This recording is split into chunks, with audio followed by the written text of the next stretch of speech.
মায়ের এই চাল কলার পেছনে একটি বিশেষ ঘটনা আছে।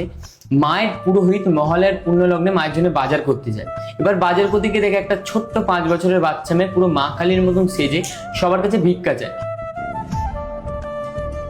সবার কাছে ভিক্ষা চাইতে চাইতে যে মা কালীর মতন সে ছিল ওই বাচ্চা মেয়েটি তার কাছেও ভিক্ষা চায়।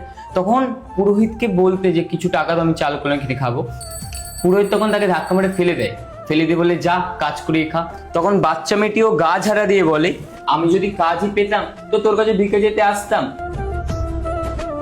এই বলে বাচ্চা মেয়েটিও চলে যায়, আমাদের যে পুরোহিত ছিল সেও চলে যায়।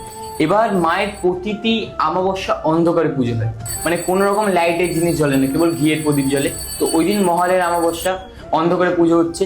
এবার অন্ধকারে পুজো করতে করতে পুরোহিতের মন হঠাৎ বলছে যে মা তো নেই, কিন্তু পুরোহিতের মনে আবার বলছে মা তো কালো, তাই হয়তো অন্ধকারে দেখতে পাচ্ছি না। তাই পুরোহিত ঘিয়ের প্রদীপ নিয়ে মায়ের মুখের সামনে যায়, দেখে সত্যিই মা নেই। আর মায়ের নিচে শিব ঠাকুর, উনিও পুরো মৃত মানুষ মতন শুয়ে আছে।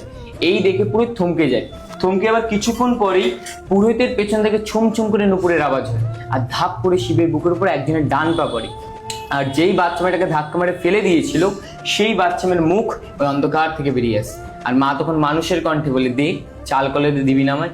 এই শুনে পুরোহিত অজ্ঞান হয়ে যায়। এবার অজ্ঞান অবস্থায় মা অনেকে বোঝাচ্ছে না আমি শুধু বড়লোকের মা নই রে, আমি গরিবের মা। তাই এবার থেকে যে কোনো ভক্ত এক মুঠো চাল একটি পা কলে দিয়ে মাকে পুজো দেয়, মা তাদের প্রতিটা মনের বাসনা পূর্ণ করে।